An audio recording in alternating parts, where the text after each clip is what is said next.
சம வேலைக்கு சம ஊதியம் கேட்டு ஆசிரியர்கள் பல வடிவங்களில் போராட்டங்கள் நடத்தி கொண்டிருக்கிறார்கள். இடைநிலை ஆசிரியர்கள் இன்று 7வது நாளாக எழும்பூரில் மறியல் போராட்டம் நடத்தினார்கள். அவர்களை கைது செய்து பல்வேறு சமூக நல கூடங்களில் தங்க வைக்கப்பட்டிருக்கிறார்கள். இதில் ஒரு ஆசிரியருடைய கையை காவல்துறையினர் உடைத்ததாக குற்றச்சாட்டு எழுந்திருக்கிறது. புதுக்கோட்டையை சேர்ந்த ஜானகிராமன் என்ற ஆசிரியருடைய கை உடைக்கப்பட்டதாக மற்ற ஆசிரியர்கள் குற்றச்சாட்டு எழுந்திருக்கிறார்கள். குறிப்பாக கை உடைக்கப்பட்டதாக கூறப்படக்கூடிய அந்த ஆசிரியர் ஜானகிராமன் கீழ்ப்பாக்கம் அரசு மருத்துவமனையில் சிகிச்சைக்காக அனுமதிக்கப்பட்டிருக்கிறார். இது தொடர்பாக ஆசிரியர்கள் சமூக வலைதளங்களில் ஆடியோ ஒன்றை வெளியிட்டிருக்கிறார்கள்.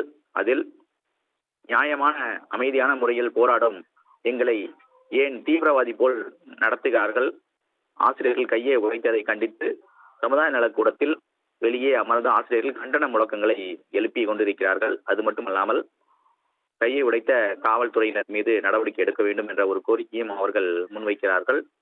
7வது நாளாக ஆசிரியர்களுடைய போராட்டம் நீடித்திருக்கிறது.